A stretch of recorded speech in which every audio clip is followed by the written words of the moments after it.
Welcome to episode 85 of I Thought I Knew How, a podcast about knitting and life and all sorts. I'm your host, Anne Frost, and this episode was recorded on July 28th, 2022.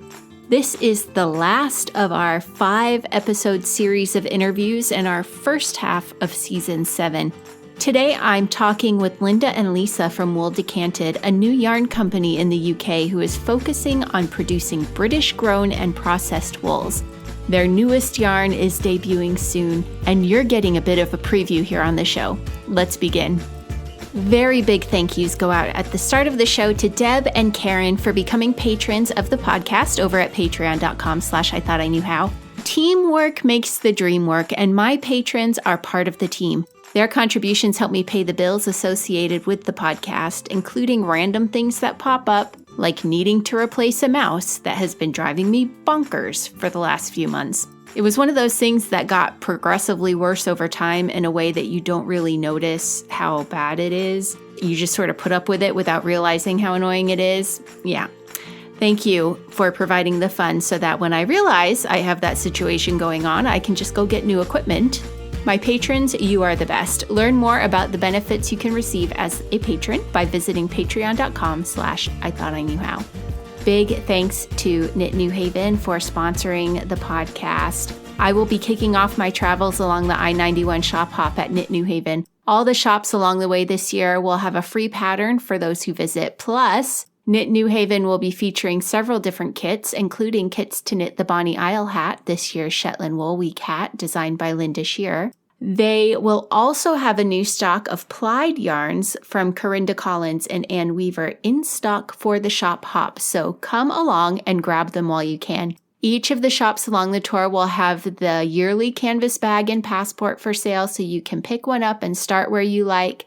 Every day of the shop hop, each store draws for a daily door prize. And at the end, if you have finished your passport by going to all the different shops, hand that in at the last shop that you visit, and you'll be entered to win either the grand prize or one of the runner-up prizes. So make sure that you check it out if you are in the New England area. Thanks as well to Morehouse Farm for sponsoring the show. The Hitofude cardigan has begun. I am about halfway through my sleeves.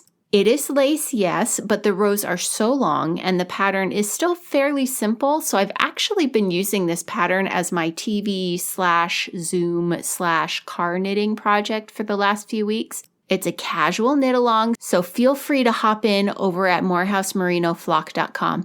I have also finished knitting my Morehouse shawl using their bulky yarn. It is huge. It has a 7-foot wingspan. I adore it, but it's definitely too thick to wear in July. It is going to be my Rhinebeck shawl this year, and I will wait patiently to debut it on that weekend.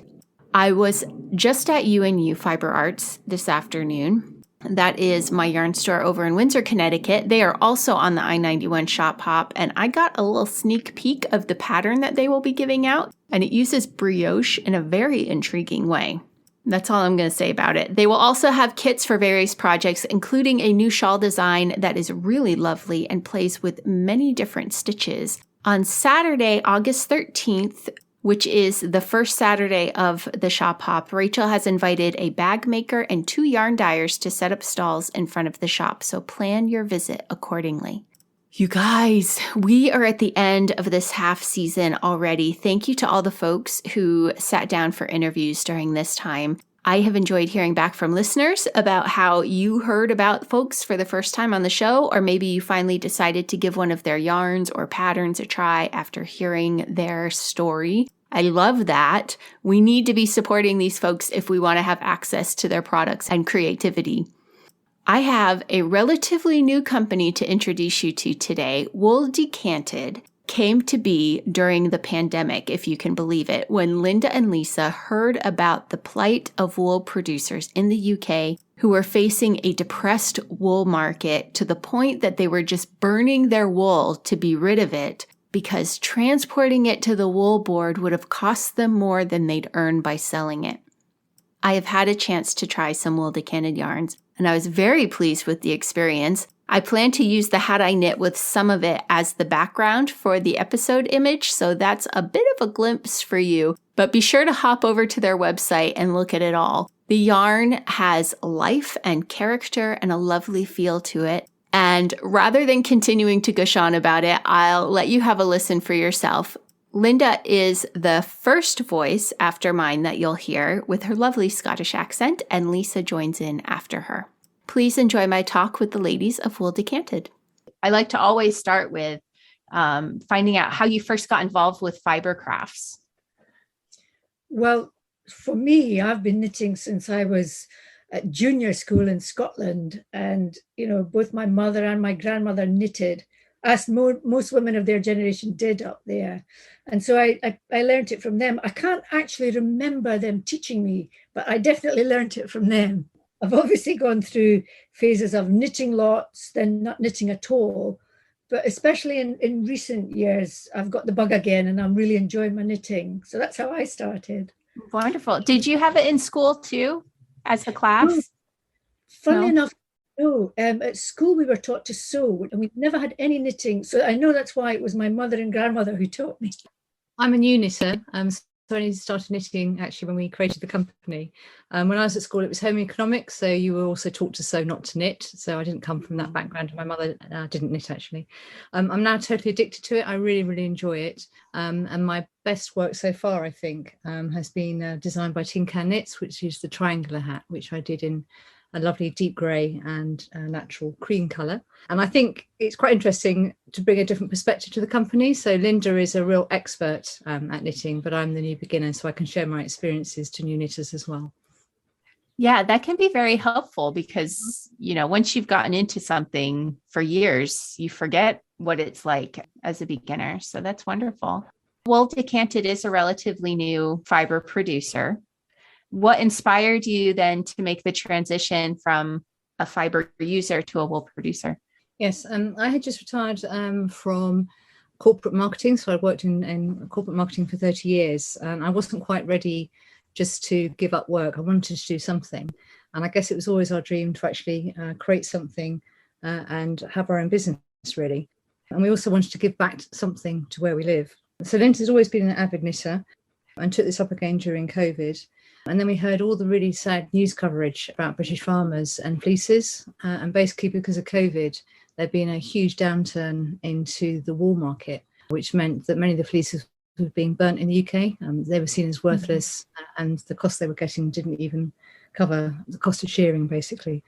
So we wanted to do our bit and give a little bit back. And it was interesting because, of course, I'm knitting again like crazy at this point. And it did make me look at what I was actually knitting with. And lo and behold, it turns out to be mainly merino from the other side of the world, which made me feel, and I don't think I had a single British yarn in my stash. Mm-hmm. And that really made me feel a bit miserable, given what was going on. We thought about it and we thought, why don't we try and make some yarn? I mean, we knew absolutely nothing about the business. So we thought, why don't we try and make some yarn?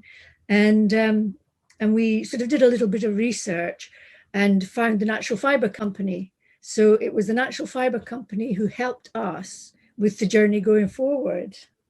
I had an experience when I was traveling. I always like to pick up some yarn when I'm traveling. I'll hop into a yarn store somewhere and try and get some local yarn. And I went into a very well-known yarn shop in London. I'm not going to name any names, but I had a specific project in mind and I wanted to get some British yarn for it. And the best they could do for me was some wool that had been raised in Scotland and then shipped to France to be processed and was sold under a French label. And everything else was fully imported yarn. And I just thought, I'm in England. Mm-hmm. There's sheep once you get out of the city, there's sheep everywhere. Where's the local wool? Mm-hmm. So I absolutely love every time I hear of a new wool producer in England who is doing what you're doing. I'm just so happy. It makes me so happy. So you have this lovely name, Wool Decanted. Can you explain how you came up with that and what it means? Yes. Well, first to say, we like wine. We both like wine. And when we were building this idea of a wool business, we were quite struck by how similar the wine and the wool industries are in many respects. So the raw materials, the grape, and the fleece are natural materials that are heavily influenced by their environment and by the care that's put into their cultivation. And then both industries use skillful processes to turn these unique raw materials into really unique finished products. And because the raw materials are natural, no two batches will ever be the same. So not even from the same sheep or the same vine. And I thought that was fabulous, really. And then when I thought about it, I thought, if I look at a bottle of my favorite wine, just looking at the label, I can get a lot of information. So I can tell what grapes are in it, where it's come from, who's produced it, and often a bit of history about the winery. So before I've even opened that bottle or tasted the wine, I know a lot about it. And it just makes the decanting of it that bit more special. So given our focus on British wool, we thought, why don't we try to get knitters to get involved and create a wool brand that can get them more involved in understanding the provenance and thinking about the provenance of their wool. So the sheep who grew it, the farmers who tended them, the mills that processed it, and the dyers who dyed it. So we thought we'd emulate the wine business and create wine labels that emulate wine bottle labels. So all that information is on our labels, so that even before a crafter opens up the skein, they know a lot about the yarn. And then we like to say they can decant it from the label and devote all that time and effort and love into making a treasured garment that they can rest assured that they know the provenance of it. And it just makes it that bit more special. And the sort of feedback that we've had from people is backing that up. That people say, oh, I love the fact that I could say this sweater was made from this yarn that came from Devon and Cornwall and was done by the Natural Fibre Company. And then we like to say that this is where the wool journey is better, because once the wine is gone, it's gone, but you've made something to treasure and you're part of our wool journey. So having thought all that through, it was pretty obvious that we should call ourselves Wool Decanted. Well, I love that. Yeah, it's all about encouraging makers to celebrate the provenance, basically.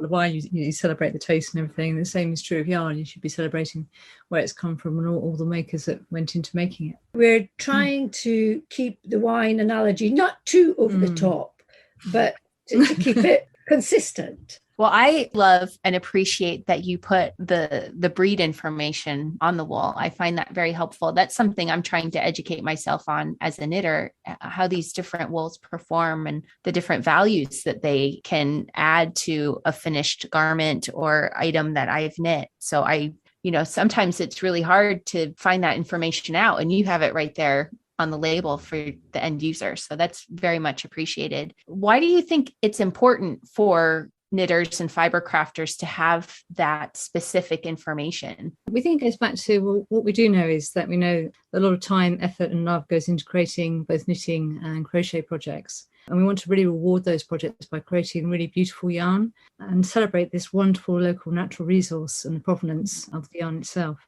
So we ensure that all the fleeces that go into our yarns are sourced from local British farms. These farms care for the welfare of the animals and are sustainable and ethical. And we also buy local as much as we can. So our very latest batch, all of the sheep live just in Devon and Cornwall. Oh. And we met both of those farmers. So we think it's really nice for makers to really fully understand where the fibres come from and how it's actually made. How do you find them? How do you find the people that you buy the fleeces from? In the UK, there's something called the Wool Directory, which I'm an avid reader of. So it's a wool directory which has been put together. It lists all of the individual breeds and the farmers that have those breeds, and the majority of those breeds are pedigree. So I went through the wool directory, then sent some emails, talking about our company and our values and whether they'd be interested in selling their fleeces. And then we met with the farmers, and that's how we built the relationship and bought the fleeces directly from them. I didn't know that I knew about the wool board. I didn't know about the wool directory, though. That's fantastic. The directory is intended, I think, for small yarn producers, basically, or people that are very interested in buying and wanting to know exactly where the fleeces are from. Right. So it's slightly different from the wool board. And also, we found that one farmer will always know another farmer who has similar sheep or different sheep. So once we were into it, it became fairly obvious. Right. And I will say you do a lovely job on your Instagram of spotlighting the wool growers that you work with. Yeah. It's very nice to put faces to the fleeces, I guess. Yeah, and they tend to be very shy as well, the farmers. So they don't really like having their pictures taken. So they're all really lovely people, and they really do care for their sheep. You know, they see them as friends. You know, they're really, aren't they? Some of the sheep we've met have just been so friendly, haven't they? So small. So carrying on with your wine and wool analogy, you have different vintages, you call them, of your yarns. There's vintage 20, vintage 21, and we'll talk about vintage 22 that will be coming out very shortly after this is released. Can you tell me about, I guess, vintage 20 then would be your first yarn? Is that correct? Yes, so just like good wine, we've named our wool vintages after the year in which they were made. So vintage 20 was made in 2020, believe it or not, right in the middle of a pandemic, when we weren't allowed to leave the house, which was a feat in itself. Yeah, but it's our signature yarn. And as I said earlier, we had discovered the Natural Fiber Company. So we worked with their technical experts and we explained what we were trying to do. And they were really good because, we were complete novices. But we explained that we wanted to focus on the finer end of British yarn and try to create a soft British yarn that knitters who maybe like me had only been knitting in merino, so that we could show that, because I knew British yarn had a perception of being itchy and can't wear that next to my skin. And so we wanted to try and dispel that myth first of all. So between us, we came up with this blend of Shetland and blue-faced Leicester. So the Shetland is in there for strength and the blue-faced Leicester obviously for luster and drape. And then it was the Natural Fiber Company who had the super idea of mixing some fawn Shetland fleeces with the white fleeces to give us this lovely fawn natural colour. And that's been a real bonus because apart from it being a lovely natural colour, when we dye it, we get warm. Even primary colours are warm, so that's been good. And we have a spinning spec, which keeps it's worsted spun. So all the fibers are combed in the same direction, so it's smooth. And it's also quite fine. Our 4-ply at 225 meters to 50 grams is slightly finer than a regular 4-ply. So you might call it a light fingering, but it's a very, very versatile yarn. And some of our kits, which we'll talk about later, really show off the versatility of the yarn. And this comes in DK weight as well, and in 4 different colors, 5 different colors. So that's our vintage 20. Lovely. And then you have the vintage 21. Yeah, vintage 21. It was during COVID that one of our farmers reached out to us to sell her crossbred fleeces, and she's based in Northumberland. And we knew that those fleeces would complement our vintage 20 yarn. So vintage 21 is actually made of a crossbred Polwarth Romney. Romney for strength and drape, and the Polwarth for softness and luster. What's great about this particular vintage is that all the Polwarth Romney live in Northumberland, and the majority of Polwarth is actually imported from the Falklands. So we're quite pleased we've actually managed to source these sheep because the Polwarth is incredibly soft, but it's actually living here in the UK, which fits with our company values really. Vintage 21 was created with exactly the same spinning spec, so you can make projects across the 2 different vintages. And because we introduced a new vintage 21, we're able to also introduce new colours. So 2 new colours to the range to bring it to 8, I think, in total. But I will add that we would like to receive a really complimentary review by the Knitting Magazine, which was great for us, which described vintage 21 as soft and comfortable to knit with and delivers the kind of stitch definition you might expect from a merino. So we felt that review did mean that we achieved our objective of creating, a really soft British yarn. Yeah, it is a lovely yarn. In all honesty, I have not knit with the 21 yet. I've knit with the 20 and the 22, but the luster is beautiful and it is so soft in the hank. So I just keep, giving it a little pat now and then and dreaming of what I'm going to make with it. It's beautiful. And the natural cream is really lovely. I think it's quite rich cream, and that's completely natural. Yeah, it's gorgeous. I saw you also have something called the Cellar Blends. Yes, Cellar Blends. So we created Cellar Blends to add further consumer choice to our range, and we actually only launched it a few weeks ago. The name is distinctive, and that's deliberate because it's different from our other vintages. So with the Cellar Blend, all the yarn has been sourced directly from British mills. So we haven't actually created the yarn ourselves, but we brought it through British mills. It allows us to expand our colour range and also our skill set. So I started practicing hand dyeing last year. So now we're actually doing hand dyeing of Cellar Blends actually on the River Thames. The first batch uses John Arbon's Devanir, which is a lustrous blend of 3 local British fibres again. It's Exmoor Blueface, Devon Blueface Leicester, and Devon Wensleydale. And it's been also worsted spun, and it's 3-ply.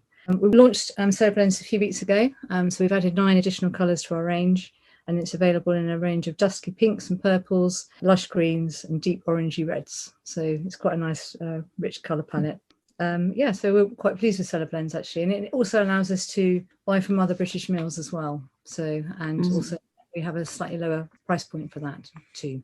You mentioned that you're hand dyeing and that you're inspired by the River Thames.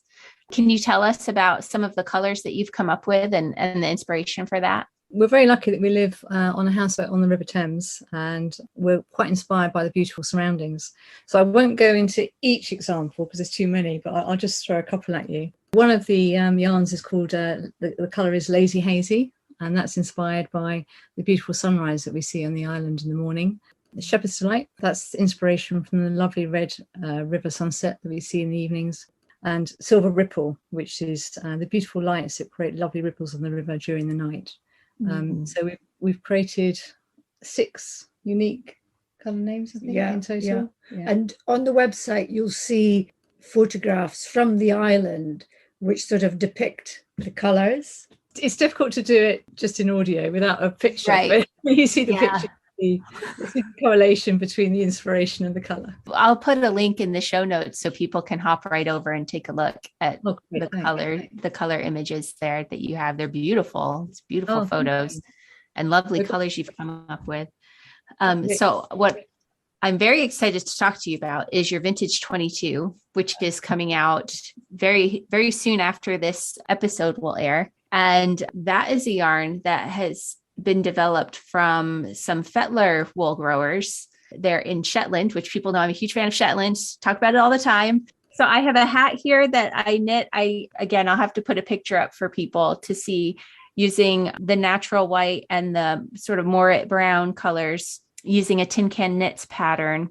And it was such a joy to work with. And I'm just curious. So what can you tell me about your Vintage 22 yarn? First of all, I'm glad you called it Moret brown, because I wasn't sure if that was Moret, but it is, yeah? Yeah, that's Moret. So this is a bit of a story. It is our first experiment into British single breed yarn.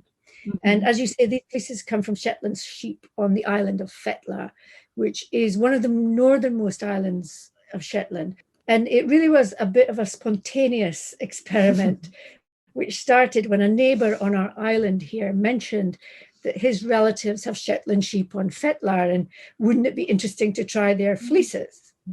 And it did turn into an interesting experiment and a really good learning curve for us. We got some fleeces down from Shetland, and we worked with a new mill in Dorset, the Rampersham Hill Mill, and David and Ruth, the owners there, were extremely helpful to us, and they helped us with skirting the fleeces. We'd done some, and I was pleased to say that they thought we'd done a really good job, but also sorting fleeces out in quality terms. Now, remember, we've been in this business 5 minutes, and here we are with fleeces of varying qualities.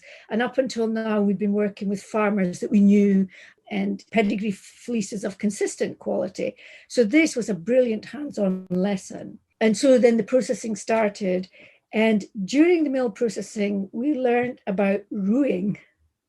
And ruing is when the outermost fibers of the fleece start to separate from the fibers that have been closer to the sheep's skin. And some breeds, including, I believe, Shetland, will start to rue naturally.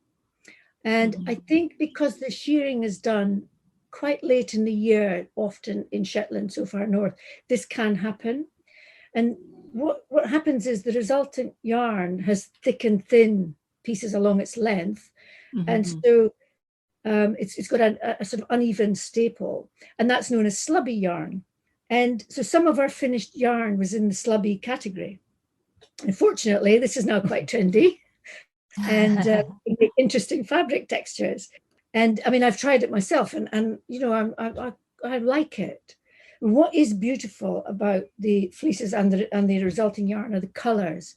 We ended up with 4 different natural colors. So we have a white, a speckled white, a gray, which I think is fast becoming my favorite, and the brown, the murret.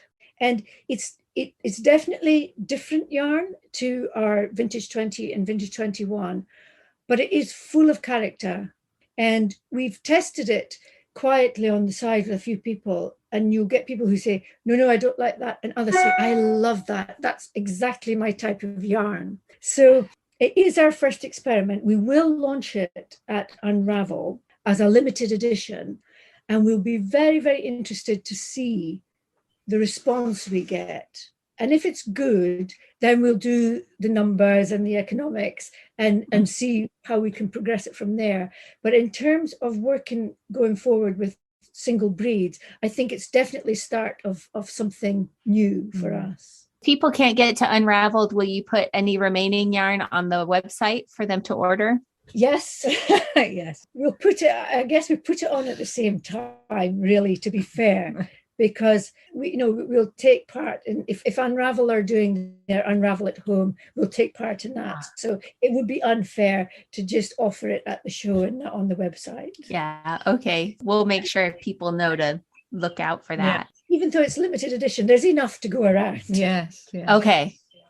It is unique to all Decanted as well, because we know that we're the only yarn producers that have created this. And it is 110 yards to 50 grams. DK can be harder to find in a Shetland because oftentimes the Shetland yarns are are spun up as fingering for Fair Isle work.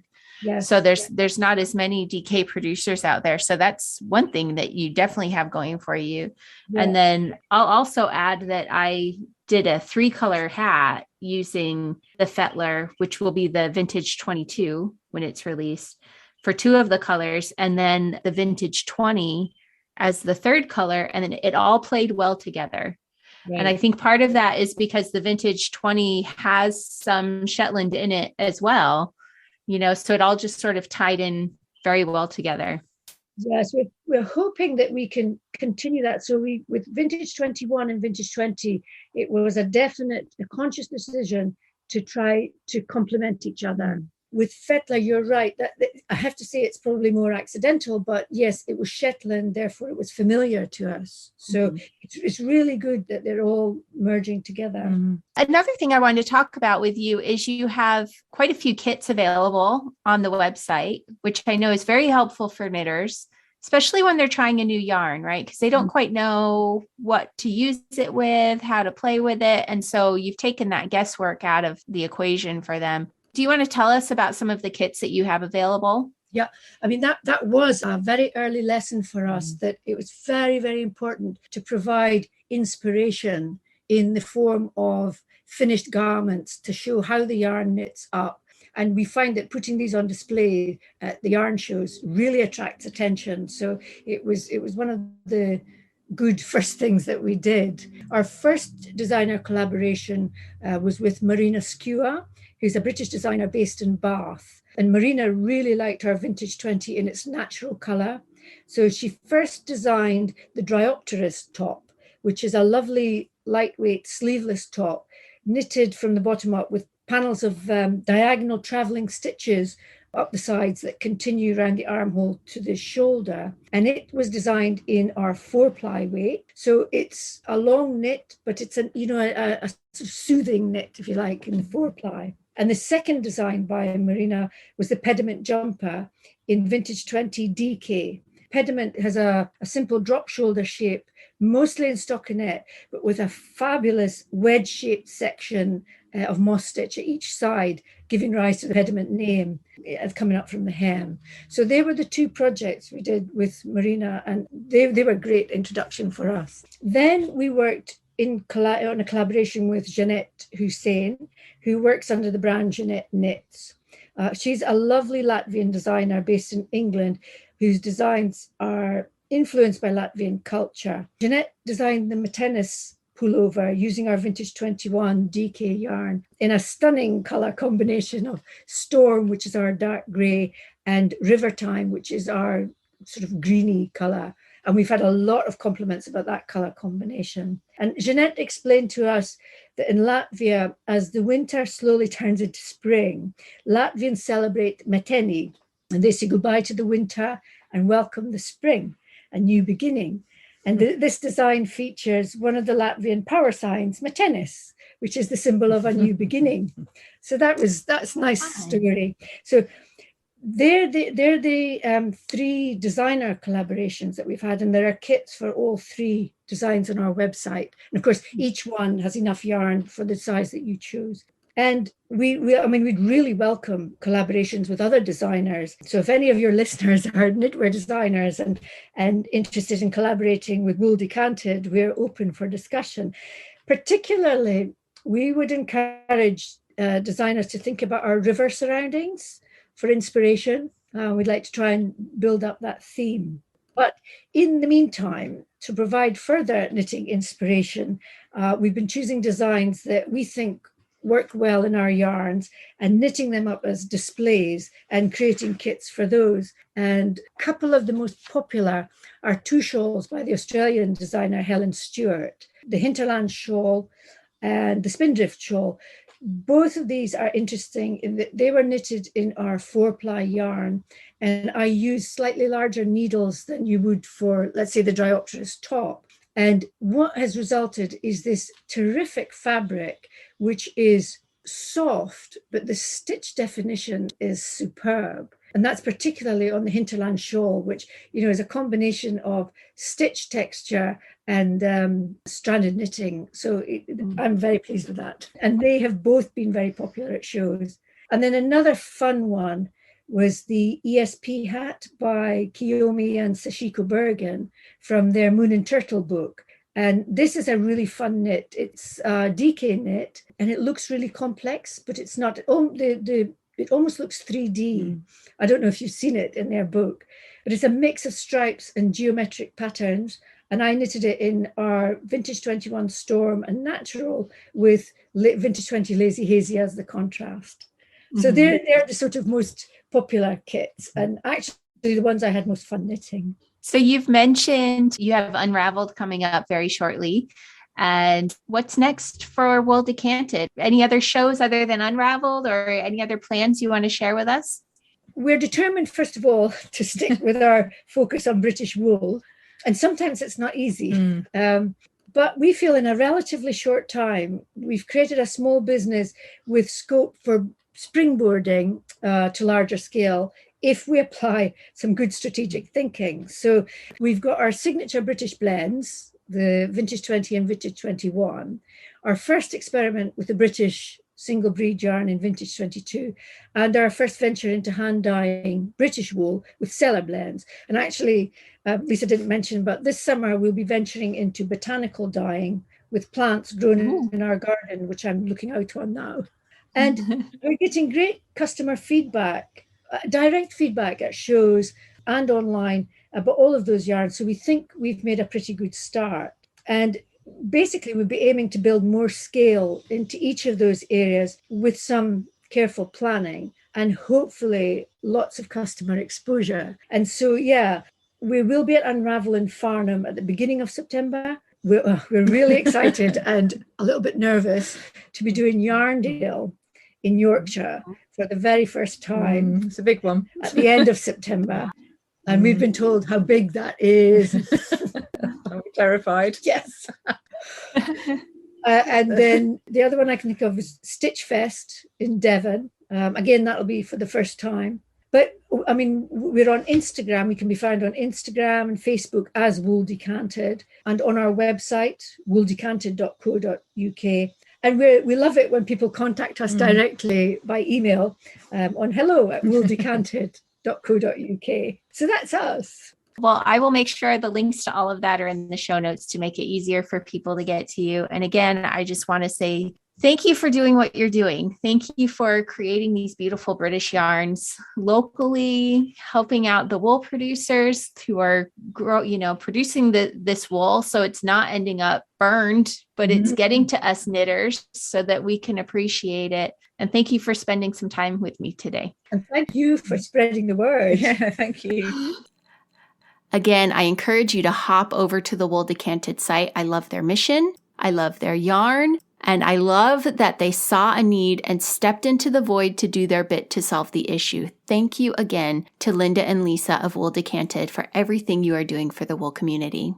A few more things before I go. A quick update about the 2023 Makkin Our Way Through Shetland tour registrations. Of the nearly 100 spots available on the trips, we have only 30 places remaining as I record this. 2 of the tours are completely sold out, Fair Isle Week 3 and Contemporary Crafts Week 1. Fair Isle Weeks 2 and 4 only have rooms available that share a bathroom. You will only be sharing that bathroom with one other member of the tour, and it's only a few steps from your room. And also, you will still have your own sink and mirror inside your guest house room, so you do not have to get ready in that shared bathroom. Those rooms do come at a discounted rate as well. One thing I didn't get to mention last time I talked about the tours on the podcast is that we do our best to help you get to know your fellow tour participants before the tours start. So we create a Facebook group for everyone to join and share questions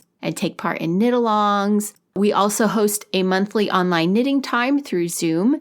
I know some people can be shy about joining a group tour, but we found that those who took part in those extra pre-tour events came along excited to meet the people they'd already started to become friends with online. Non-knitting companions are welcome on the tours. But if you'd like to bring them along on a tour and do all the activities together, I recommend the Contemporary Crafts Tour, where we will meet with 6 different makers based in Shetland, and everyone will get beginner lessons in their craft. These activities range from fabric printing to working with sterling silver and fused glass and whittling and more. You can learn more about all the tours by visiting ithoughtIknewhow.com and clicking the link in the header to Shetland Tours 2023, or just use the link in the show notes to get there. I will actually be leaving in less than 3 weeks to host the next set of our tours for 2022. So if you want to follow along and see what the trips are like before you commit, be sure you are following me on Instagram as I Thought I Knew How.